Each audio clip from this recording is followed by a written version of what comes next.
Welcome to the DNA Advantage podcast, where you can learn facts about your DNA that can help you live a healthier, longer life, doing all the activities you dream of doing.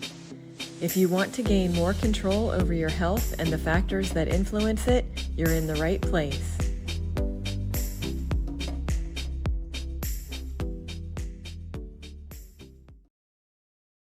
Hi, everybody.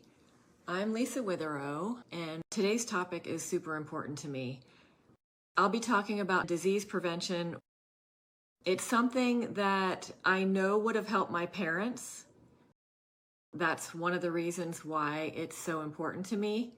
My parents both died pretty young from cancer when I was young, and it inspires me to try to help people avoid such situations. And if we do experience diagnoses, figuring out how to address that and manage it in a way that gives us more control. So hopefully I will be able to give you some ideas and really be helpful in understanding more about how to use your DNA to do that. The first thing is I want to be looking at our thinking patterns. So one of the things that we tend to do is to look at disease as the enemy, which I would love to change that part of it, just that part of considering disease an enemy, but I know that's a big step. So prior to that, I would like to use the term know thy enemy. Eventually, we will get to the part where we don't consider it an enemy. We consider it more of an ally or a friend, something that we will deal with. But for now, if you've been told that there is an illness or disease in your family history, it is something that when you have knowledge about the actual illness, it is very powerful. It is very helpful because ultimately you are able to get to know what strengthens it, what can defeat it, and you start to understand what you can do differently.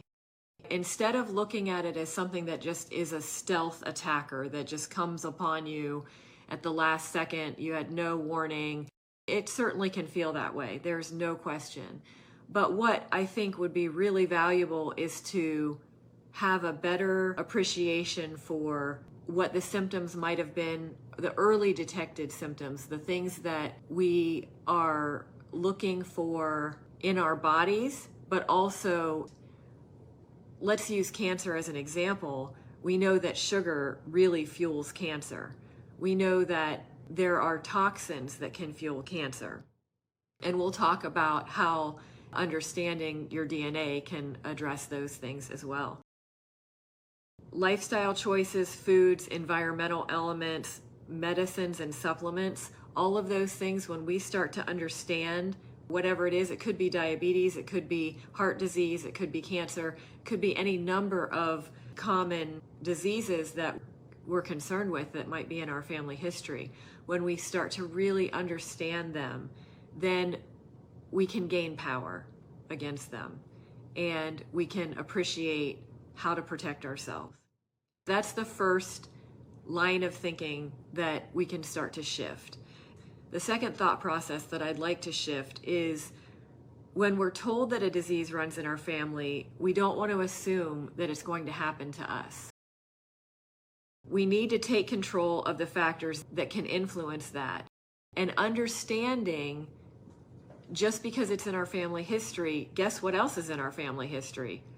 How we eat, where we live, even our lifestyles. If our parents never worked out or never did anything athletic or had a lot of movement and activity in their lives, very likely we followed. And so it's really important to understand that it's not 100% responsible, but it is playing a part. And if we can play a part in our own health and be more compliant with what our bodies need, then we are able to make a difference. What I'll be covering today is just a brief overview of 5 categories that you can learn about in your DNA that can be really powerful. You can make a difference every single day in each of these categories, especially when you know what is causing a weakness in your system. And when you know what the illness is that you're concerned about, then you can kind of backtrack and figure this out. The first is nutrition, which I know everybody's talking about nutrition, but when it comes to DNA, you're becoming much more strategic. You're not just taking someone else's word for it. You're actually looking at how your body processes and absorbs specific nutrients. If you're able to understand that your body doesn't process a particular nutrient efficiently, then you can compensate for it. And you can also look at symptoms or illnesses that you're concerned about and see if it lines up. Because our genes are not predictive. They're not going to tell us that this is how you're going to die, that you're definitely going to develop this particular symptom. That's not how it works. It is hand in hand with the epigenetics, which is why I work with people and coach people on their genes and their epigenetics. It's really important that we leverage that and that we understand the relationship. The next thing that I would say is very much involved in our disease prevention is detoxification.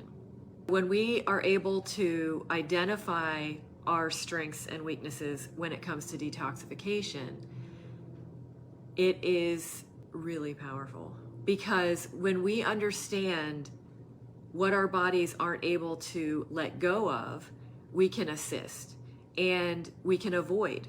So there are certain toxins in our environment that are really difficult to avoid. And in those cases, we need to learn how to extract them from our bodies. And whether it's moving our lymph so that we're actually able to get the fluids moving so that we can get that out, or whether it is actually taking a binder and getting toxins out of our cells, or releasing certain toxins that might have settled in fat cells or brain cells, unfortunately. It's really important, though, that we do this proactively, because very often toxins build up and they accumulate in certain regions of the body, certain organs of the body, and that's what presents the symptoms. So we want to make sure that we're aware of how efficiently our bodies detoxify. And there are multiple genes involved. The next area would be looking at inflammation. And inflammation, you'll hear a lot about that linked to different diseases. Inflammation can be involved in neuro-type illnesses. It can be involved when we have pre-diabetes or diabetes, we have inflammation in our systems. Every illness really does start with inflammation. So we want to make sure that we have proper balance, because inflammation can be good for us when we're in a situation that we have a virus or bacteria, or we have an injury, that we will then have a controlled experience with inflammation at that one site, addressing that one issue.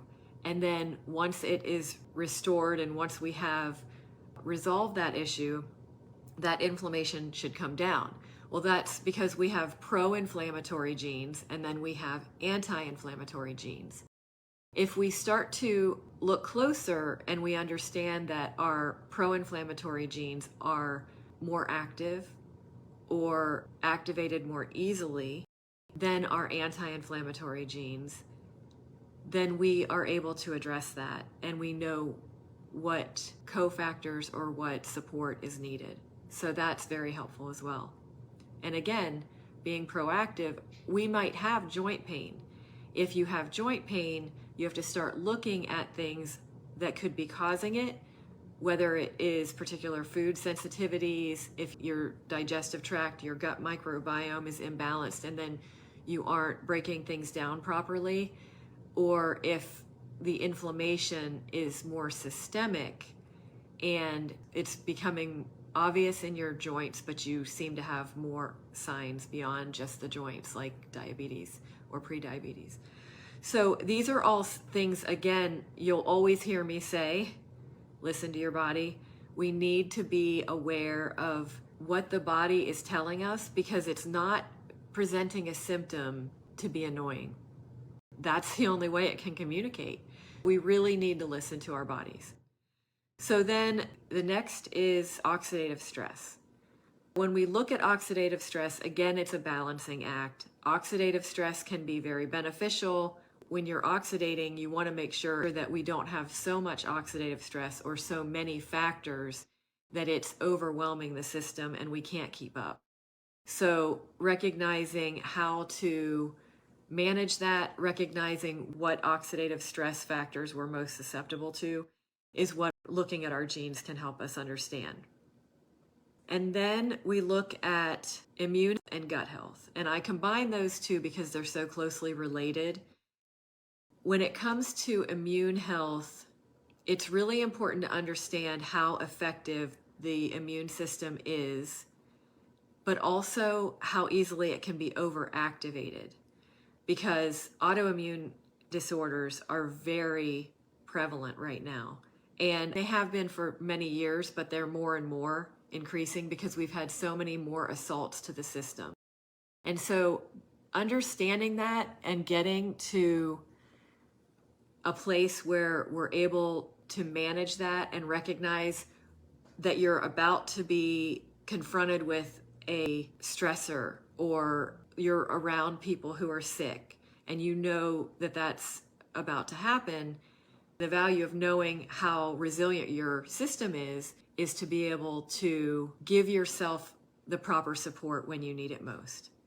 Obviously, we have immune support that we can give through antioxidants, we can give through nutrition. It's all very important, though. When we know that we're about to encounter a stressful situation, there are things we can do to make sure that we don't falter.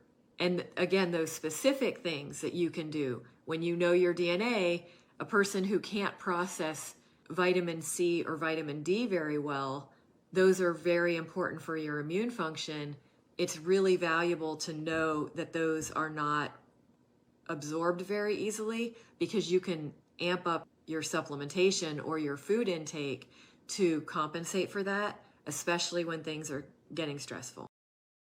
And again, I couple immune health with gut health because they're so closely related. Gut health, when your microbiome is imbalanced because you've taken antibiotics out of necessity, you've taken other medications, stress can imbalance the microbiome. You could have had food poisoning at some point and caused an imbalance of the microbiome. All of these things can make a big difference when it comes to how your body is able to digest food, but also produce serotonin and give yourself the immune support that you need. Even sleep can be disrupted because serotonin converts to melatonin. When we start to have sleep issues, it's pretty rare to say it's because I have a microbiome imbalance. It's rare to reach that conclusion immediately. But when you start understanding all of the connections and how your DNA functions, you can make those connections, and it's super powerful. Really, that's what I wanted to convey, is just to give you some powerful ideas of understanding. And even if you don't have DNA testing done and you want to investigate some of the ways and strategies that you can help your immune function and to help your health and to prevent disease, it's possible. It's absolutely possible. What you want to do is listen to your body. Really pay attention to what your body is telling you, what symptoms you're having. If you're having some digestive issues or you're having sleep issues, you trace back to see when they started and understanding, is it every night? Is it every day? Or is it kind of hit or miss? And there might be some daily things that you can make changes to and see an improvement, but it really is about your own system and getting to know your own body and how you're functioning, what you can do to make a difference. And DNA is really the details and the foundation of how your body functions. So that's where I've gone. But you can start out with just understanding the symptoms, and when you're feeling great, you have a fantastic day. You're on top of the world mood-wise, your energy is high. What did you do the day before? When did you go to bed? Figuring out what your strategies are going forward so that you can have that all the time is amazing. And when you figure out how to optimize your days, you're ultimately preventing disease. You're doing everything that you need to do to power your body. And when you're powering your body properly, you are not going to falter and your body's not going to give in to disease as easily. That's really what I have for you today. If you have questions or comments, please make sure you comment below.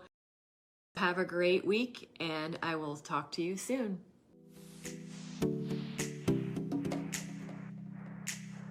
Thanks so much for joining me to learn about DNA Health. If you enjoyed this episode, please subscribe and leave a review. If you'd like to join my free community where we delve into more details about DNA, just click Community below.